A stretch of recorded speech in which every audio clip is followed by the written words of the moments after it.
I was not a writer when I was young. Unlike most writers, you'll meet them and you'll say, when did you start your first book? And they'll be like, I was in the womb. And I started my first story, and it was published when I was 2 years old.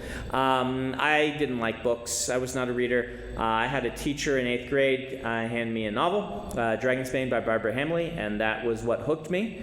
I quickly went from Barbara's books to Anne McCaffrey's books, which were next to them in the card catalog, and read a bunch of those and became a fantasy nerd basically overnight. I have a fun experience, fun history with LTUE because I discovered science fiction cons in Nebraska, where I grew up, because a different teacher, a couple years later, I was a senior then, so 4 or 5 years later, a teacher knew I was a fantasy nerd, and he was not a fantasy nerd. He was my AP English teacher, and he had us reading Faulkner and James Joyce and all the kind of standbys and things. But he once walked by and he said, "Hey, I got this in my teacher's mailbox. I think it's for you."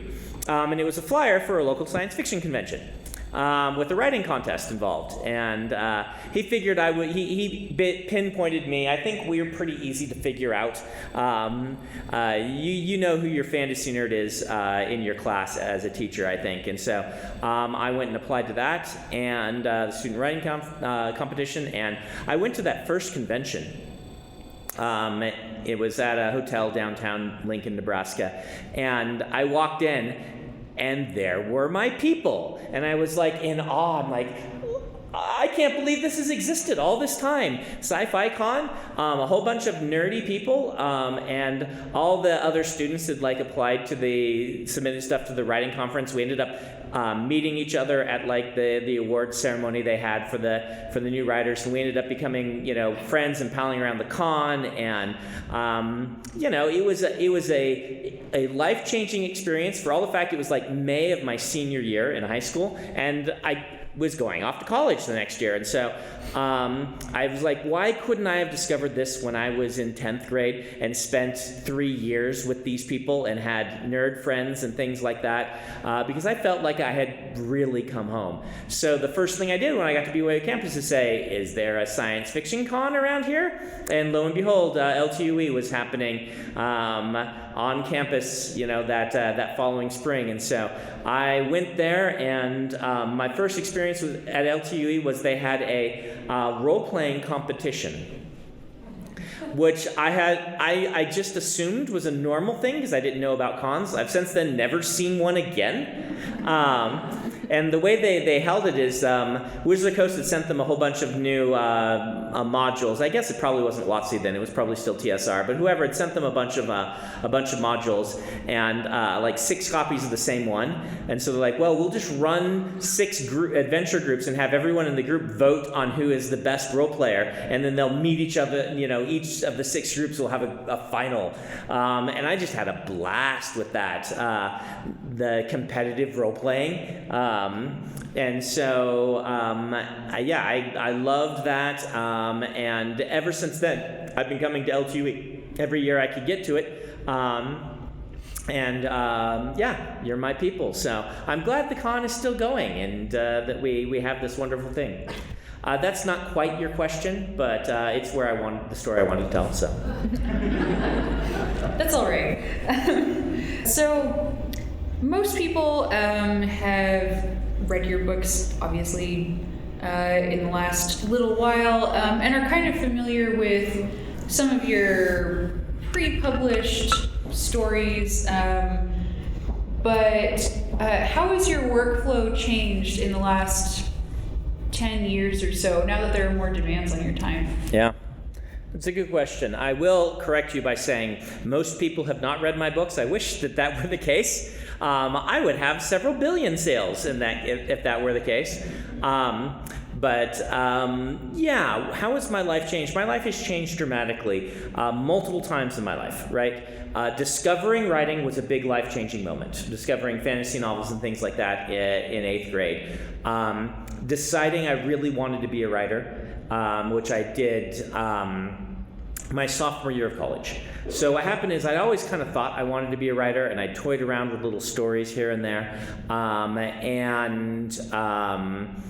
I hadn't been really willing to commit, in part because my mother convinced me that writers don't make any money and I should be a doctor instead. So she convinced me to apply to BYU as a chemistry major.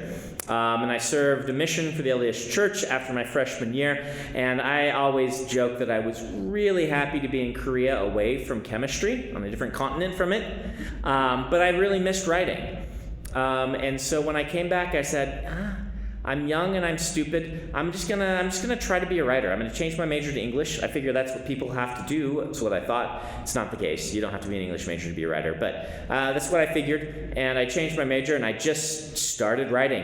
And that was another kind of transformative moment for me when I decided really I want to do this. And over the course of the next 8 years, I wrote 13 novels.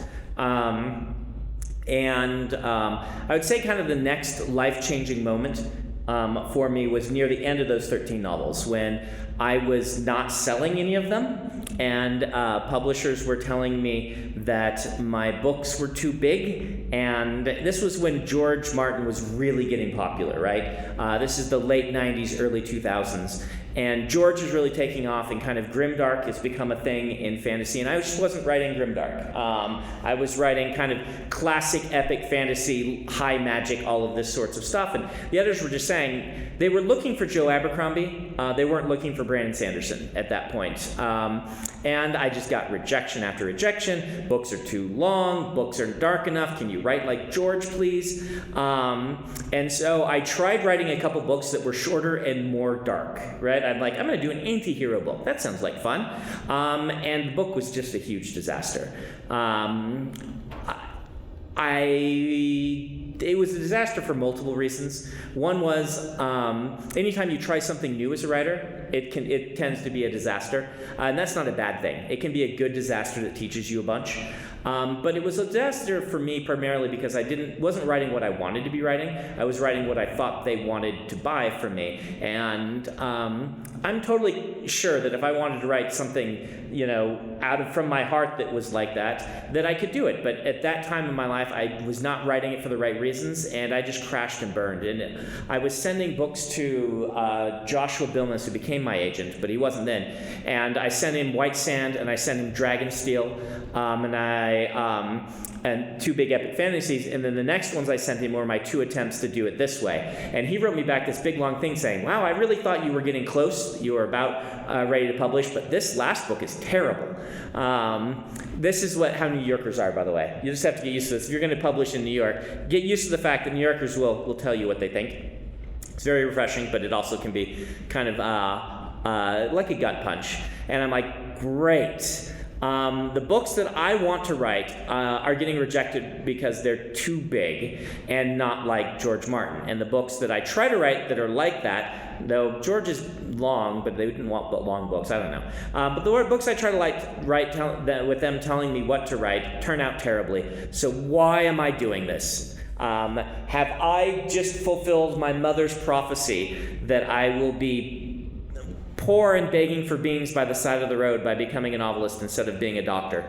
And I kind of had a real moment, like the kind of the darkest moment of my career was me thinking about that and kind of churning that over. And I came out the other side with the belief that I just really liked writing, that I wasn't going to keep pursuing this because I had to be a professional writer, and if that never happened, then so be it. Of course, I would love for it to happen, but I decided if I hit age 90 and I had 50 unpublished manuscripts, that I was a success still, because I was doing this because I was a writer. I wanted to write. I wanted to tell these stories.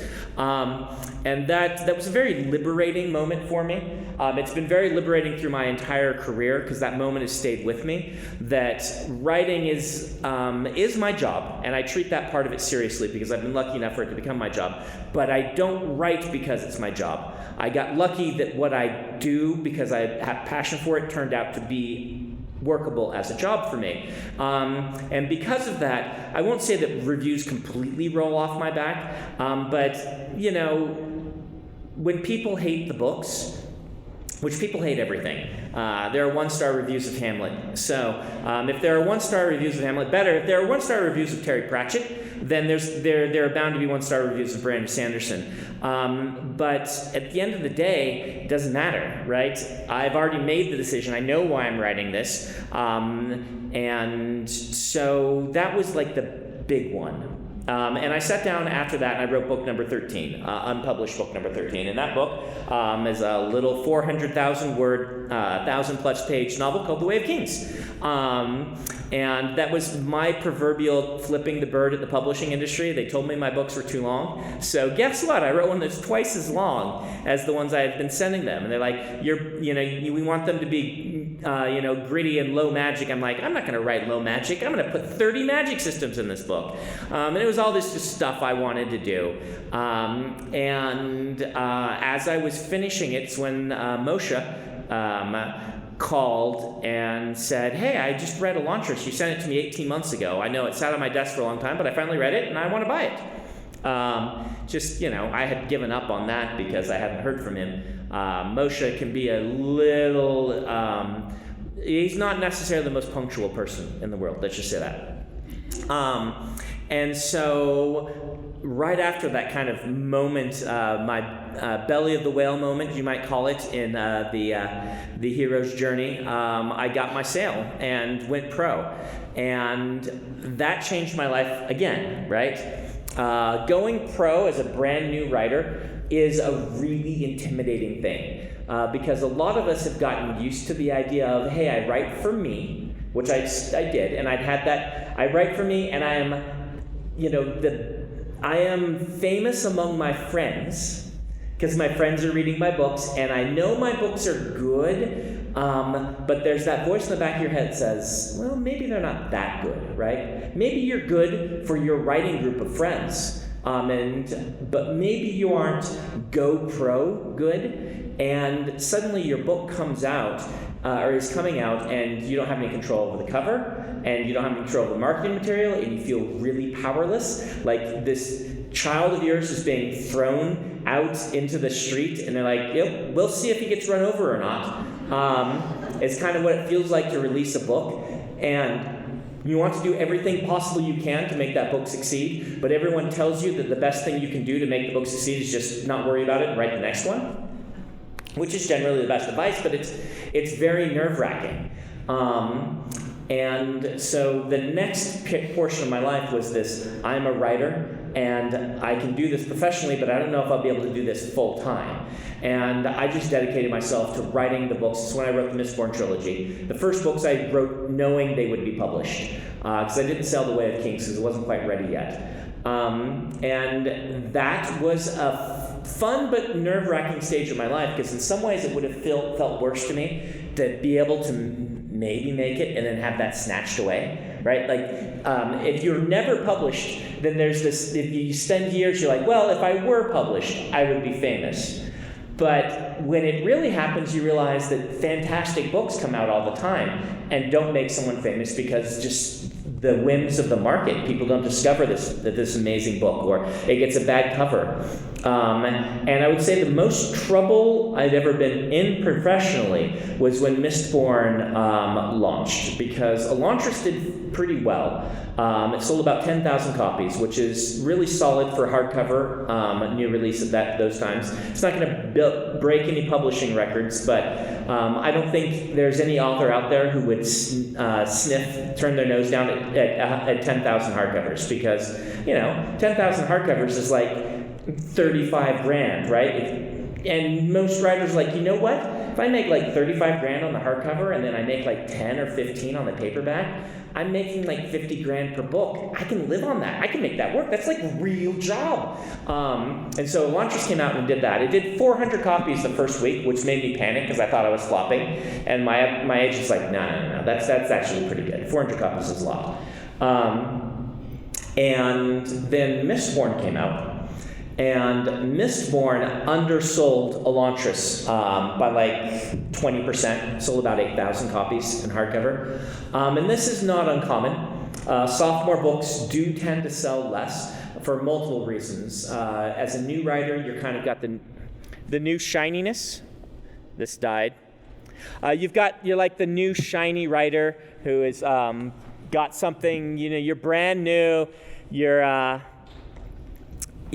people are willing to try you out. This is why normally it's a good idea to have your second book be a sequel to the first, so that everybody wants to go buy the sequel, so you get that bump.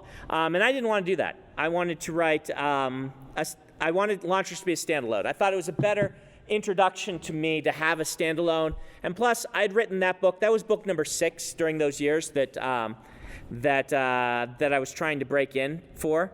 And I felt like I could do much better as writing, book number 14, which was Mistborn.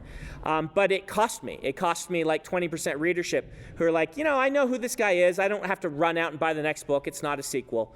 And then the paperback cover of Mistborn was terrible. One of the worst covers I've had, which not knocking the artist, because John Foster did fantastic hardcover paintings for all 3 Mistborn books, but there was just a misfire with the art department and with everything that was going on. And it's not the paperback cover that you see now. The McGrath covers are very different from the original paperback of Mistborn. It has like a Grim Reaper on it. It's got the scythe and everything. It was a muddy brownish red. It was very hard to distinguish in the small format what anything looked like. And the title lettering was kind of weird and hard to read. And altogether, it just completely flopped. The paperback came out and went nowhere. Selling very few copies. And during that time, we had something that was a much bigger deal back then than it is now, which is what we call the death spiral. You might have heard authors talk about this before, which, because the way that computer ordering worked, Dave will tell you all about this, everything back then was physical, right? We didn't do ebooks. And so they had to have a certain inventory in the bookstores to sell, and they would base the inventory on your last couple of books, which makes perfect sense. But if you had a book that sold 10,000 and then one that sold 8,000, the bookstores would say, well, we want 6,000 on hand because it looks like a slight downward slide on this book, and we don't want to over-order, because over-ordering and having too much inventory that's dead on the shelves can just basically kill a retail chain. And so they ordered 6,000 copies of Mistborn 2. And I was in the death spiral, right? Like, that is a really bad place to be. And that was the point where I was closest to failing as a writer after selling something. And what happened is, fortunately, the people who read Mistborn 1 really liked it. There weren't many of them, but they really liked the book. And Mistborn 2 came out, and we'd sold like 8,000 in hardcover and like 4,000 in paperback, where you really want to be selling a lot more than that, but because of whatever word of mouth. And so opening week, those 6,000 copies in bookstores were gone, right? Because there were 6,000 copies for 12,000 people who wanted them. And it just sold out across the country completely, to the point that the publisher's like, what? And went rush order reprinted. And it ended up selling around 12,000 copies. So a big bump and a 20% increase from the previous book. Which made our yelling that the paperback was a bad cover, made them finally take notice. And that's when they commissioned the McGrath cover for it, the new paperbacks. They're kind of the photorealistic ones, if you've seen those. That's the common paperback right now. And they said, okay, we won't admit that we did it wrong, but what if we released a special $4.99 edition with a new cover to maybe grab a different audience? We're like, whatever. Okay, fine. And so they released the $4.99 cover with a brand new cover, and then they released Mistborn 2 with the same cover, and then gave those a little bit of time to sell, and then Mistborn 3 came out and it sold 20,000 copies and hit the lists. And so by then the publisher's like, oh! And that was the same year that Harriet called me. It was before Mistborn 3 came out, but after Mistborn 2 had come out, and asked me if I wanted to finish The Wheel of Time, right? Which, if you guys want to have careers in publishing, I would highly recommend having the estate of a famous author call you and ask you to finish their series. It works really well. It's really handy. I don't know why more people don't do it. because Mistborn 3 hit and did really well and started hitting bestseller lists. And Harriet had already asked me to finish The Wheel of Time. And so December, Mistborn 3 came out like October or something. In December, does it work? I think so. Ooh, okay. Thank you very much for doing that. Applause for our, yes. So Mistborn 3 comes out, and then December I get announced as the Wheel of Time, the person working on the Wheel of Time, and then suddenly there's all this interest in me. Warbreaker came out somewhere in there too, so maybe it was Mistborn 3 came out. I got called the next year. Yeah, that's what it was, because Warbreaker was out, because I'd released Warbreaker for free. So it must have been, it was 2005 Elantris, 2006. No.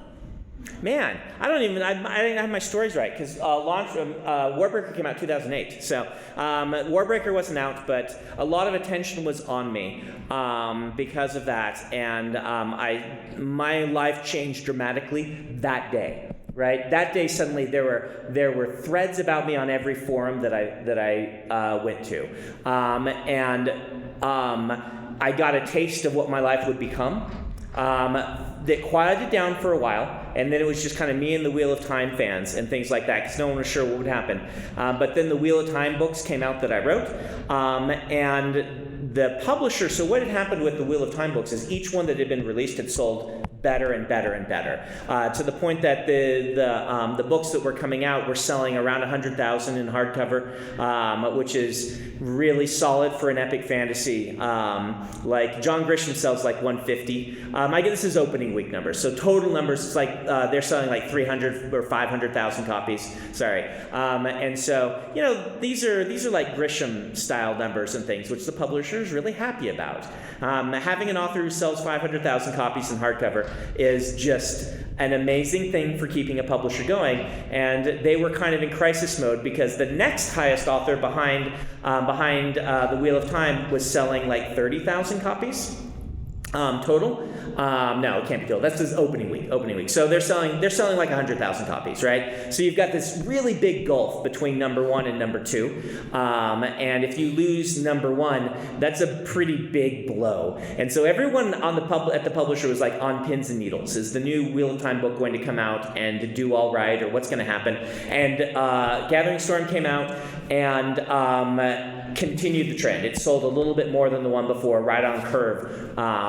And then Towers of Midnight came out and did the same thing. And the reviews were very positive. People really liked it. And so suddenly the publisher was like, Brandon, we are so happy with you. And I could get away with anything those years. That's when I went to the publisher and I said, well, I've got this book I want to write called The Way of Kings that I think I can do right. And they're like, whatever, we'll take it, whatever it is. I'm like, it's 400,000 words long. We don't care. I'm like, and I want to have 30 pieces of art and full color end pages and Michael Whalen doing the cover. And they're like, whatever. Our publisher didn't crash and burn because of, the Wheel of Time continued to do well. And they were just so happy. Later on, Tom was like, did I really agree to that? Did I really agree to that? Michael Whalen's really expensive, and he's like 3 or 4 times as expensive as the other good fantasy artists. But I said, you promised. And so Tom called Michael on the phone and was like, hey, I need to call him a favor. I promised this kid. And that's how I got Whalen covers. And so they were really, really happy. And then we released The Way of Kings, and it did very well. And then we finished The Wheel of Time, and I released Words of Radiance, and Words of Radiance sold a little bit more than not more than A Memory of Light, because that had like the series end thing. It shot way up. Like it was 50% more than everything had been before. But if you took that one out of the line and Towers of Midnight, Words of Radiance just kind of slotted in right into where their curve had been, and then Oathbringer slotted right into where that curve had been. And so suddenly, I had hit superstardom, right? I was selling Wheel of Time numbers. I was selling what George sold before he got his television show. I was selling those kind of basically where the high end, where epic fantasy can get without a television show or something like this. And so my life became really weird. And over the last 5 years in particular, it's become really, really weird.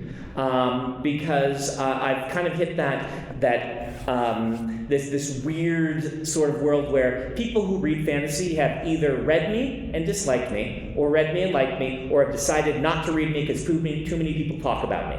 Right? If you read fantasy, you know who Brandon Sanderson is. And, there aren't a ton of us that read fantasy, let's be honest, out of the population of the world. But still, I get recognized every time I go out to eat. There are multiple people who come up and get autographs, just enough to make me feel cool, not so much that it bothers me. And suddenly, instead of, me having to, go try and get Hollywood people to do my stuff, I start to have, hey, this Hollywood producer is flying into Salt Lake to meet you if you're interested, and this big director would like to talk to you on the phone, and suddenly they're all hunting me out and things like this. And so, how's my life changed? My life is really weird now. It is really, really weird. Publishers fly me first class. That's a big upgrade when you fly a lot and travel a lot. Going to Europe in those seats that become beds is so cool. And at the same time, it's hard to balance all the things people want me to do with writing the books, which is kind of what your original question was, is how do I do that? And part of me looks back at those days when nobody knew who I was and I could just sit in my room and write, and I think longingly of them. But those are also the days where I would have to come to LTUE and hope to meet an editor who had been on a panel, or even in the early days of my published career, I would have to be hunting authors to try to beg them to give me cover quotes, which is miserable. You guys all know that are writers how miserable that is. Hunting cover quotes is just the most awful thing in the world. And now I come to conventions and it's hey, Brandon, I don't have to check in, right? I just walk by registration and wave and oh, hey, Brandon. And it's really fun. I really like that part of it. I get to come home, and here it's still just all my family and things like that. But I don't know, my life is weird now. My life is super weird. I went from being a guy in his basement writing books to a person. I have 10 employees now, for example, and I have 3 houses because one of them is my business that we just bought, and the other ones we're building turning into my office, and one is for my employees all to work in and stuff like that. Just kind of weird things like that. You didn't come here to not hear me go at length, right? So. How has that changed how you work? Because you have employees, I know you have multiple editors, whereas before some of these things you were doing yourself. Can you talk a little bit about that? Yeah, sure. All of these employees mainly exist to try to keep me from having to do the things that I don't absolutely have to do, right? Because the more the writing takes off, the more there are things to do that are not the writing, and there are 2 things that I can't replace myself in, right? I have to write the books, and I have to do publicity, and so everything that isn't that, we try to find someone to do. For instance, Isaac, who is one of my employees, who many of you might know, I had him doing artwork for me early on, and Isaac I hired to be my art director because now I can have a lot of say over my covers. And I don't want to run into disasters like I had with the Mistborn 1 paperback. But I don't have time to go and keep on the publisher and make sure I'm being sent the art, and to suggest artists and keep track of the art world, and to commission the interior art. Like Elantris, I did all my own interior art except for the map, which my roommate did, right? But now I have all this art that I want to put in the books, and I just having somebody whose entire job is to do that, and then once a week he comes to me with a tablet and says, "What do you think of this? What do you think of this? What do you think of this?" And it's really, really nice, right? Peter, my editorial director, is one of the ones that's the most vital, because one of the things I had to cut out because there was more touring is doing the copy edits. If you're not familiar with the publishing, what happens is you write your book, you do kind of the edits you want to do, you send it to your editor, and then they come back with revisions. You revise what they want, and then for me, I do beta reads, and the beta readers come back, and I do revisions based on what the beta reader said. At that point, we would enter copy edit, proof, and proofreads, and that is where a copy editor sees it, goes through and changes everything that doesn't match the style guide. But of course, as writers, you often don't want things to match the style guide. And so you have to go through and say, no, I really do want a fragment here. No, I really do want this. No, stat this, no, and all of that. And that's a really time-consuming process. And I know most authors wouldn't be able to let go of that, but Peter was my friend at BYU. We were on Leading Edge together as editors. He went off and became an editor at Tokyo Pop. He'd been giving me feedback on my books. He was in my first writing group since the beginning. He knows my writing, and he's really good with the line edit stuff. And so I was able to bring him on and say, you know what? I'm not even going to look at the copy edits. You decide if this is something that I would approve, if it's an intentional use of language by me, and if you have any questions, come ask me. And he'll distill, the 500 inquiries down to 10. And then I'll go to him and he'll be like, is this intentional? What do you want for this? How do you want the capitalization on this to work? And stuff like that. And that just saves me, doing a copy edit would take 2 weeks. And on every book that saves me 2 weeks. And then the proofreads are another 2 to 3 weeks that he just saves me by doing. And so all of this is centered around, let's keep Brandon in the chair writing books or out doing publicity. And let's do all the business side, because this is a pretty big business. My wife just took over. It's I'm doing taxes. I'll keep track of the employees. We're just going to make it so that you don't ever have to even think about that. All the publicity stuff that I would do, I still have to do, but I have Adam, who's my publicist in-house, who can distill it all down to here's your publicity sheet that you need to work on for, what tweets do you want to put out? What, instead of always having to do all this, I can write a bunch of them and have him schedule them and stuff like that. So it's just all centered around keeping me writing. And I still do, when I'm home, put in about 8 hours a day on the writing. It used to be more, but I have a family now and things like that. And so I do 2 writing sessions, one from about 1 until 5, and then another from about 10 until 2. And I find that 2 4-hour sessions are better for me than one big session. But it has to be about 4 hours. If it's less than that, I can't really dig into something and make it work. And so my whole life is centered around that. And then when I'm on tour, I get almost nothing done. So you talked a little bit about everything being centered around you doing work. I know that you have a couple of collaborations that you're working on. Can you talk a little bit about those?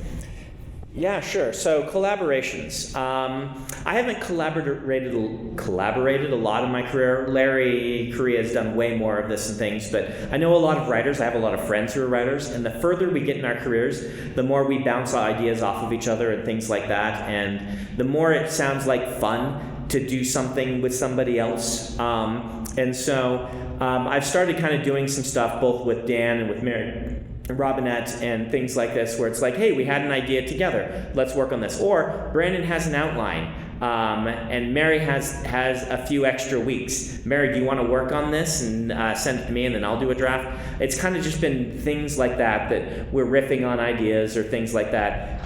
Writing can be so solitary. It's really fun to sometimes work on something with someone else. It can also be really hard to let go, which is why I ended up, if I'm doing these with very good friends whose writing I like a lot. I've always wanted to do a collaboration. Someday I'll make this work. I've really always wanted to do a collaboration that was a versus collaboration. So instead of Brandon Sanderson it would be Brandon Sanderson versus. And I want to grab somebody like Pat or Brent Weeks or somebody like this that kind of writes a little bit similarly to me. It's in my same kind of writing, my same sort of generation of writers, and write something where we come up with a world and a setting together, and then we each put a set of characters each who are trying for opposing goals or compete for something, and we'd alternate chapters, and we would try to assassinate each other's characters or seduce each other's characters or find out and mess up what the other characters are doing, because only one group can win, and then we get it 80% done, and then we give it to George, and we're like, hey, George, tell us how we have to end this, and we'll write it the way you tell us. And, he'll just kill everybody, but we'll have to write it. I want to do something like that, right? Or I probably can't do it with Pat, because if I distract Pat from, give him another distraction, the lynch mobs will show up on my doorstep. But maybe I could grab Brent Weeks and have Pat be the judge and tell us what to do or something like that. I just think it'd be really fun. I've never read a verses novel before. I've read a lot of ands. Anyway, someday maybe you'll see me doing that.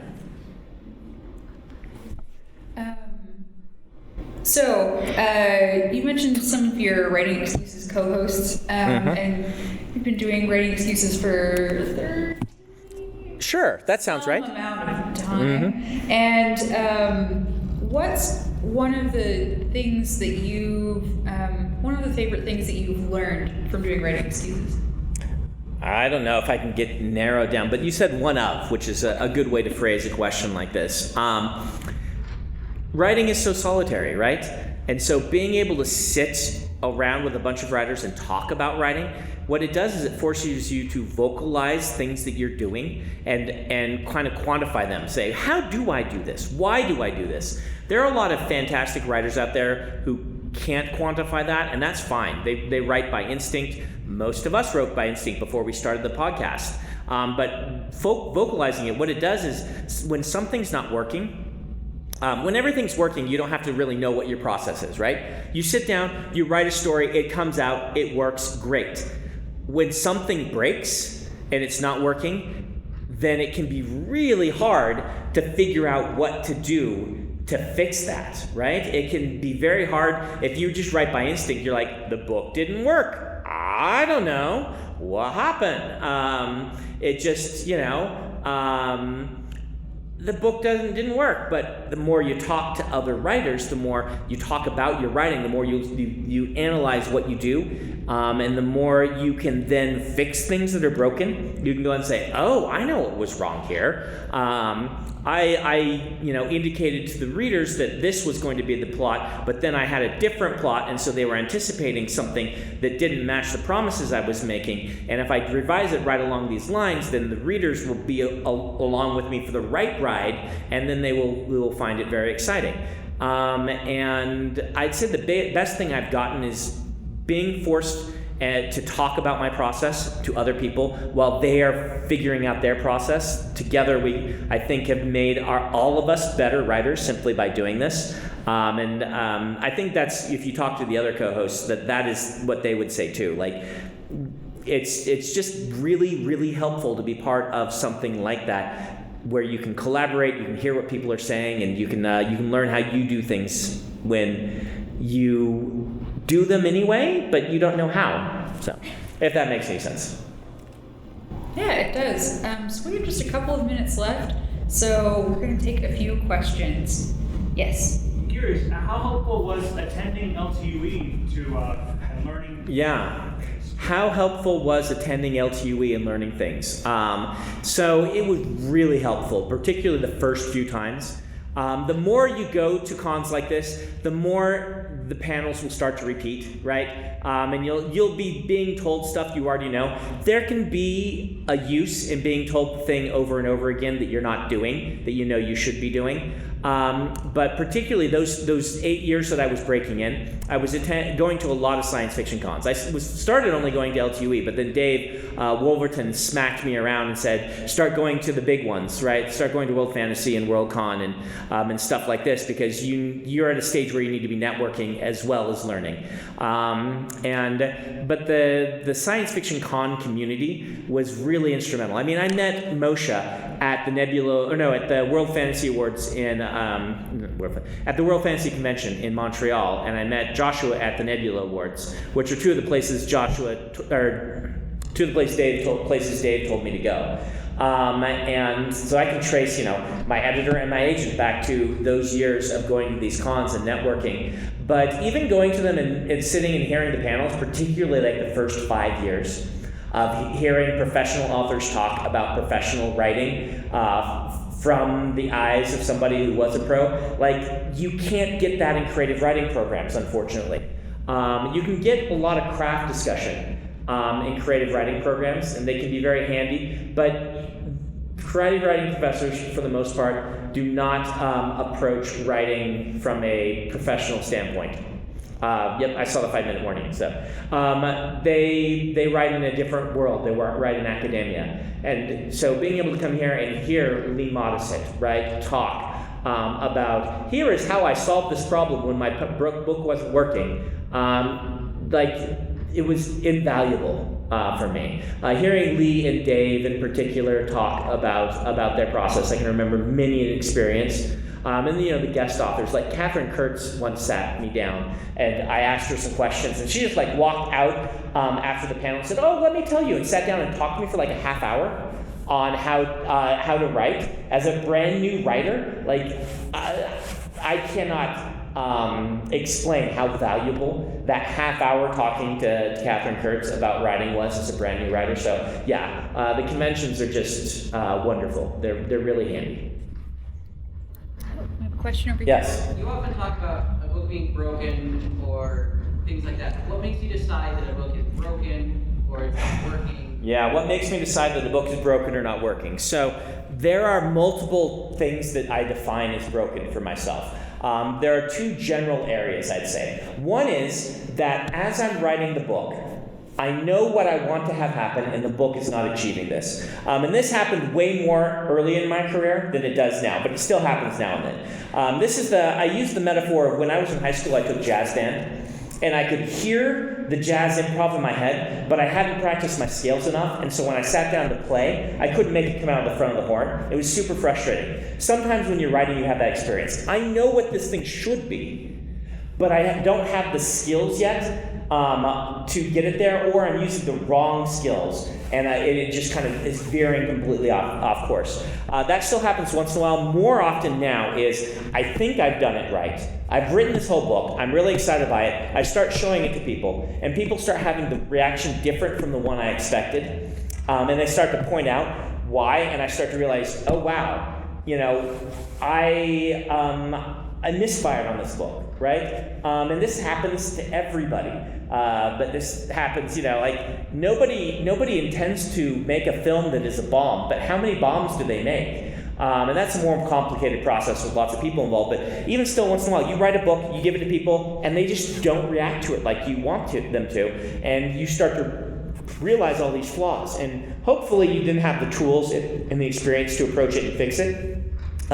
Sometimes you don't. Sometimes you set it aside and say, like with Stormlight, I knew that Stormlight, the first book that I wrote in 2002, was broken. It wasn't broken in a terrible way. It was broken in this was beyond my skill as a writer to write right now, and I gave it the best shot that I could, but I just couldn't do it yet. And I had to give myself more time juggling multiple viewpoints, learning how to introduce viewpoints to a narrative in a really different world, and all of these things that Way of Kings Prime did a decent job of, but not a fantastic job of. And it took me another 10 years to get to the skill level where I thought I could do it right. I had to do some heavy lifting during the Wheel of Time era to figure out how to do all of that. And so it's a lot of different things, but it's usually one of those two areas. Shall we do one more? Yeah. One more question. Yeah, go ahead. If I, alternate history, had become a doctor instead, how would I get to this point in my career? So it's really hard to say. I don't think I would have ended up as a doctor. I think that so what happened is I sat in those chemistry classes, and while I really liked the ideas, the busy work that I was assigned to do every day, I just hated. I loathe the busy work, and I always say find a job where you at least can tolerate or that you like the busy work. In writing, I like the busy work. The thing I would do every day I like. I would have searched for something like that. I'm a pretty decent public speaker. I might have found my way into academia. I might have found my way into something that uses public speaking. Maybe I would have found my way into some tangential job to where I was. I found that I took a coding class when I was in college, and it was the single closest thing to writing that I'd ever done that wasn't writing. In fact, when I was in the coding class, I would get done with my homework for coding, and normally I'd finish my homework and I'd go right into my writing. I would start my writing and I felt exhausted already. It was using the same parts of my brain. So it's possible I would have been able to hopefully find my way to being a software engineer, because I think that uses a lot of the same skills. But I think your question was, let's say you're already a software engineer. You're already you have a full-time job. You can't do what I did, which is I got a job working at a graveyard shift at a hotel and writing. What would I do now to try to become a writer? I would identify when my most productive time writing is.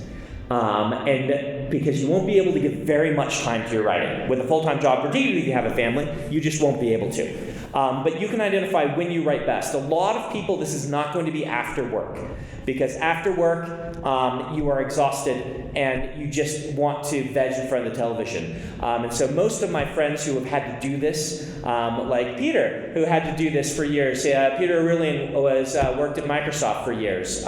Or go talk to Dan. Dan worked for years at a scrapbooking company, writing their newsletter and stuff. And Dan said, I can't write when I get home because I've been doing, so he had to write at lunch. And that was the most productive, and he can only do it then, 5 hours a week. So we had to make sure those 5 hours were really good. Fortunately, writing is one of these things that the more time you spend on it, actually the less you get out of each additional hour. Usually it's one of these things where, if you have very precious writing time, you can condense that, and you can sit down for an hour a day, and you can get some people can get 1,500 words in that 1 hour. It's not uncommon if that's the only hour they have to write that day. They've been thinking about it, they've let in their mind work on it, they sit down, they go. And I work at about 500 words an hour. So I can get, because there's a lot of other things to do, I usually get about 3,000 words a day done, which equates to about 6 hours of actual writing time and 2 hours of other stuff around it. But I'm spending 8 hours instead of 1, so for 8 times more time spent, I'm only getting double, or maybe a little bit more than double, than the person some of these people are spending 1 hour. And this is very common, particularly if you can find a job or something that you can spend some of your brain space planning out, like go to the gym and plan out, or when you're cutting your lawn or things like this, that you can then make that 1 hour a day really focused, or that 4 hours on a Saturday really focused. And that's what I do. See how you can figure out to make your life so those 4 hours are really productive. And if you can produce, it's not that, if you can produce 2,000 words a week, you've got a novel every year. And you can break in at a novel every year. You just have to find time to get those 2,000 words a week. All right, we are out of time, so I'll let you wrap it up and then I'll wrap it up. All right, thank you everyone for coming. This is one of the last, this is the last hour of the day. So thank you all for a great LTUE, and thank you, Brandon, for this interview. And thank you guys all very much. I will see you around. I get to go have dinner now, so yay!